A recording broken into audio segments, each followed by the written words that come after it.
Hi friends, இப்போ நம்ம என்ன பார்க்க போகிறோன்னா டீச்சர் ரெக்ரூட்மெண்ட் போர்டுக்கு எப்படி அப்ளை பண்ணுறது ஆன்லைன் மூலமாக அப்படின்றத நம்ம பார்க்க போகிறோம். ஃபர்ஸ்ட் ஆஃப் ஆல் நீங்கள் ப்ரௌசரை ஓப்பன் பண்ணிக்கோங்க.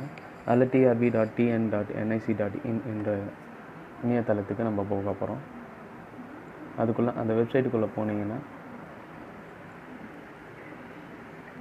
அதுக்கான நோட்டிஃபிகேஷன் இருக்கும். Advertisement, direct recruitment of lecturer engineering and non engineering அப்படின்றது இருக்குது. இன்ஜினியரிங்கும் பண்ணலாம், அது இல்லாமல் நார்மல் டிகிரி இருக்கவங்களும் அது அப்ளை பண்ணலாம் டீச்சிங்க்காக.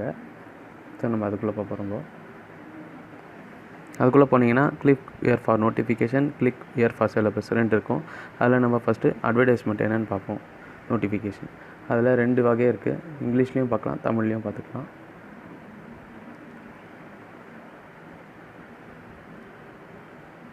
அதை டவுன்லோட் பண்ணிவிட்டு அதுக்கு குவாலிஃபிகேஷன் என்னென்னன்றதை நம்ம பார்க்க போகிறோம். Lecturer engineering and non engineering government polytechnic அப்படின்னு பார்த்தீங்கன்னா வேக்கன்சிஸ் எவ்வளோ இருக்குன்னா 1058 இருக்குது.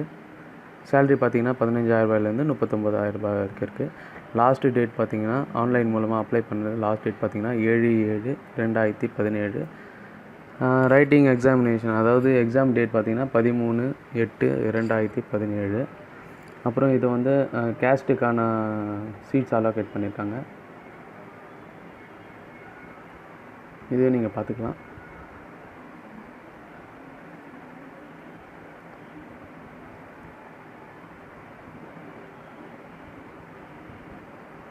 குவாலிஃபிகேஷன் ஏஜ் லிமிட் பார்த்திங்கன்னா 57 வயசுக்கு மேலே இருக்கக்கூடாது.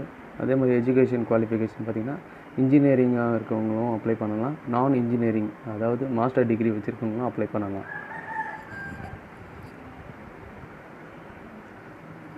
எக்ஸாம் ஃபீஸ் பார்த்திங்கன்னா 600 ரூபாய் எல்லாருக்கும். எஸ்சி, எஸ்சிஏ, எஸ்டி இவங்களுக்கான மட்டும் 300 ரூபாய். ஆன்லைன் மூலமாக அப்ளை பண்ணலாம் அப்படின்றத போட்டிருக்காங்க. மார்க்ஸ் பார்த்திங்கன்னா 190 மார்க்குக்கு நீங்கள் எடுக்க வேண்டியது இருக்கும். மெயின் சப்ஜெக்ட் அப்புறம் ஜென்ரல் நாலேஜ் இது 2 சம்மந்தமாட்ட தான் இருக்கும். அப்புறம் வந்து செலெக்ஷன் ப்ராசஸ் பார்த்திங்கன்னா எக்ஸாமு அப்புறம் சர்டிஃபிகேஷன் வெரிஃபிகேஷன் தான், இது 2 மட்டும்தான். எக்ஸாம் டைம் பார்த்திங்கன்னா 10லேருந்து 1 மணி வரைக்கும், 13/8/2017 அந்தக்கு வரும். இப்போ நம்ம நோட்டிஃபிகேஷன் க்ளோஸ் பண்ணியாச்சு. இப்போ நம்ம சிலபஸுக்கு பார்க்கலாம், என்னென்ன சிலபஸ் எது எப்படி இது பண்ணுறாங்கன்ட்டு. சிலபஸ் பார்த்திங்கன்னா mechanical, EEE, EC, production engineering, information technology, computer science, printing technology, textile, physics. இதுக்கான உங்களுக்கான சிலபஸை நீங்கள் டவுன்லோட் பண்ணிக்கலாம் உங்கள் ரெஃபரன்ஸ்க்காக. இப்போ நம்ம என்ன பண்ணுவோம், எப்படி அப்ளை பண்ண போகிறோன்றதை போகிறோம். Click here online application form lecturer அப்படின்ற இது கிளிக் பண்ணுங்கள் லிங்க்கு.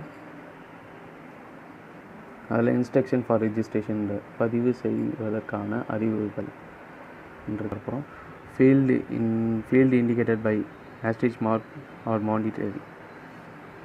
இதுக்கெல்லாம் நீங்கள் வந்து candidate name, father name, birthday date, community certificate, candidate email இதெல்லாம் நீங்கள் வந்து கம்பல்சரியாக நீங்கள் பண்ணி ஆகணும்.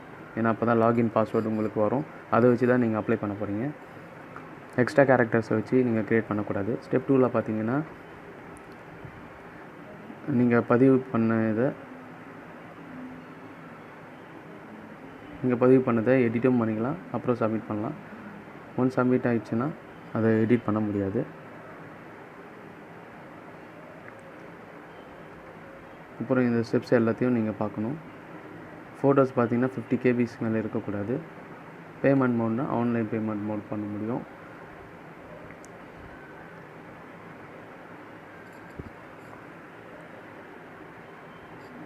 கன்வீனியன்ஸ் சார்ஜும் போடுவாங்க ஆன்லைன் மூலமாக அப்ளை பண்ணால். இப்போ நம்ம அப்ளை பண்ண போகிறோம். இந்த அப்ளை நவுன்ற பட்டனை நம்ம கிளிக் பண்ண போகிறோம். இப்போ ஃபஸ்ட்டு ஸ்டெப்புக்கு வந்தாச்சு. இதுக்கு நீங்கள் கேண்டிடேட் நேம் அப்புறம் இனிஷியல் கொடுக்கணும். நம்ம பர்சனல் டீட்டெயில்ஸை இங்கே நம்ம பதிவு பண்ண போகிறோம். தந்தையின் பெயர், தாயார் பெயர், டேட் ஆஃப் பர்த், அப்புறம் பாலினம், ஜெண்டர், இனம், இது எல்லாத்தையும் ஃபில் பண்ணுறோம்.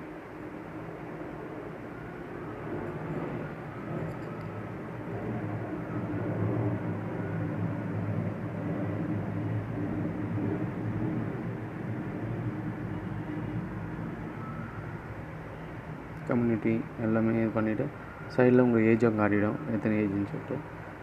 இது 57 வயசுக்கு மேலே இருக்கக்கூடாதுன்னு சொல்லியிருக்காங்க.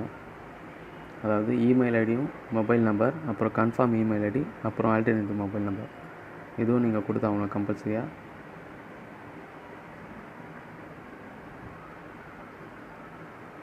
சும்மா nandkumar@gmail.com உங்கள் ரெஃபரன்ஸ்க்காக நான் டைப் பண்ணியிருக்கேன்.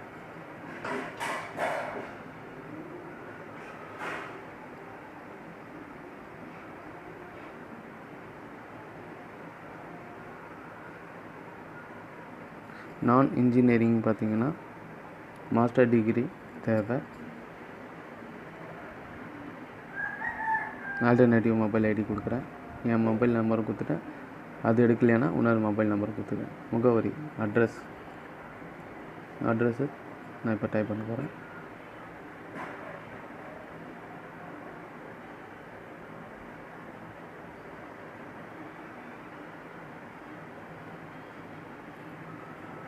இந்த பர்சனல் டீட்டெயில் எல்லாத்தையும் பண்ணிவிட்டு அது ஒரு வாட்டி வெரிஃபை பண்ணிக்கோங்க. தப்பாக பண்ணியிருந்தீங்கன்னா அப்ளிகேஷன் ஃபார்மில் தப்பாக வந்துடும்.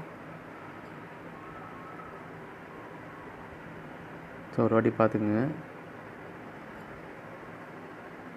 இந்த ஃபீல்டு எல்லாத்தையும் நீங்கள் ஃபில் பண்ணிட்ட பிறகு தான் உங்கள் ஃபோனுக்கு ஐடி பாஸ்வேர்டு வந்துடும்.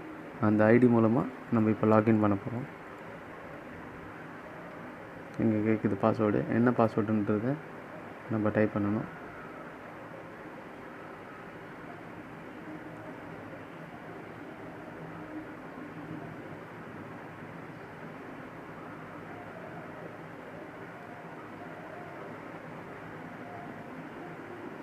எக்ஸ்ட்ரா கேரக்டர்ஸ், அதாவது hashtag, hash, and open bracket, close bracket இது மாதிரி வச்சு எந்த எக்ஸ்ட்ரா கேரக்டர்ஸும் வச்சு பண்ணக்கூடாது. மினிமம் 8 கேரக்டர்ஸ் மேலே இருக்கணும், மேக்ஸிமம் 15 இருக்கணும். அப்புறம் இந்த கேப்சாவை நம்ம அப்படியே இங்கே என்டர் பண்ணிவிட்டு சேவ் பண்ண போகிறோம். சேவ் பண்ணிங்கன்னா சேவ் ஆகிட்டு உங்கள் மொபைல் ஃபோனுக்கு ஐடி பாஸ்வேர்டு வந்துடும்.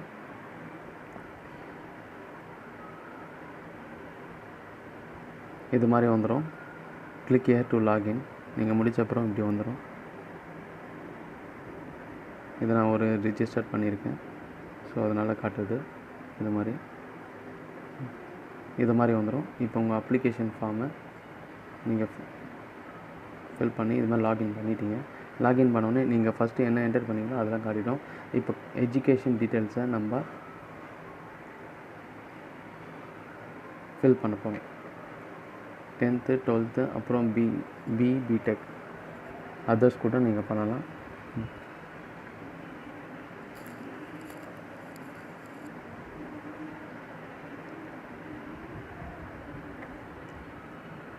விண்ணப்பிக்கும் பாடம், எக்ஸ்பீரியன்ஸ் இருக்கா இது மாதிரி டீச்சிங்லன்னு சொல்லிட்டு கேட்குறாங்க. இருக்கவங்க கொடுக்கலாம், இல்லாதவங்களும் கொடுக்கலாம். உங்களுக்கு எந்த எக்ஸாம் சென்டர், அதாவது எங்கே அலோகேட் பண்ணணுன்றதோ உங்கள்கிட்டயே ஒரு இதுவாக கேட்பாங்க, அதை நீங்கள் பார்த்துக்கலாம். அப்புறம் இங்கே இருக்கிற டிக்ளரேஷனை அக்ரிமெண்ட்டை நீங்கள் டிக் பண்ணி ஆகணும். அப்போ தான் நெக்ஸ்ட் ப்ரொசீஜருக்கு நீங்கள் போக முடியும், நெக்ஸ்ட் ப்ராசஸ்க்கு. இல்லைன்னா போக முடியாது. இது எல்லாத்தையும் முடிச்சுட்டு நீங்கள் சப்மிட் பண்ணலாம். சப்மிட் பண்ணிங்கன்னா அப்புறம் நெக்ஸ்ட் ஸ்டெப் வந்து உங்கள் ஃபோட்டோஸும் அப்புறம் சிக்னேச்சரும் கேட்கும். அதை நீங்கள் அப்லோட் பண்ணணும். அப்படியே எடுத்து அப்லோட் பண்ணக்கூடாது. ஆக்சுவலாக அதை வந்து ஒரு 50 MB KBக்குள்ளே இருக்கணும். ஃபோட்டோ அப்லோட் பண்ணணுன்னா கிளியராக இருக்கணும். அப்லோட் பண்ணிவிட்டு அப்புறம் ரீலோட் கூட கொடுத்துக்கலாம். நீங்கள் பண்ணிவிட்டு தப்பாகிடுச்சுன்னா அப்லோட் பண்ண அப்புறம் நெக்ஸ்ட்டு பேமெண்ட் மெத்தடுக்கு போய்டும் டேரெக்டாக. உங்கள் ஃபோட்டோகிராஃபி சிக்னேச்சர் எல்லாம் கரெக்டாக அப்லோட் ஆகிடுச்சான்னு சொல்லிட்டு மேலே ஒரு ஸ்டேட்டஸ் காட்டும், அதை நீங்கள் பார்த்துக்கலாம். அப்புறம் வந்து உள்ளே போயிட்ட பிறகு இந்த மாதிரி டோட்டல் அமௌண்ட் எவ்வளோ கட்டணும், உங்கள் மொபைல் நம்பர், உங்கள் இமெயில் ஐடி, போஸ்ட் அப்ளைட் எல்லாமே காட்டிடும். அப்புறம் வந்து கிரெடிட் கார்டு, டெபிட் கார்டு எது இருந்தாலும் ஓகே அக்செப்ட்டு. ஐ அக்ரின்னு கொடுத்துட்டு எல்லா டிக்ரேஷன்ட்டும் பார்த்துட்டு அப்புறம் பே நவ் கொடுக்கணும். பே நவ் கொடுத்தீங்கன்னா உங்களுக்கான இது கிரெடிட் கார்டா டெபிட் கார்டா பேமெண்ட் மோட் அப்படின்னு சொல்கிறதுக்கப்புறம் அதை நீங்கள் போய்ட்டு கார்டு நம்பர் நியூ கார்டா இல்லை ஆல்ரெடி நீங்கள் யூஸ் பண்ணியிருந்தீங்கன்னா ஓகே கார்டு நம்பர், அப்புறம் எக்ஸ்பயர் டேட்டு, அப்புறம் சிவிவி, அப்புறம் நேம் ஆஃப் கார்டு, அப்புறம் மேக் பேமெண்ட் கொடுத்தீங்கன்னா அது ப்ராசஸ் ஆகும். இப்போ நான் பண்ணியிருக்கவங்களுக்கு பார்த்தீங்கன்னா 300 இவங்க எஸ்டி, அதனால் 300. இதுவே அதர் கேஸ்டாக இருந்தால் 600 கம்பல்சரி நீங்கள் பண்ணி ஆகணும். அவ்வளோதான் ஃப்ரெண்ட்ஸ், அவ்வளோதான். தேங்க்யூ.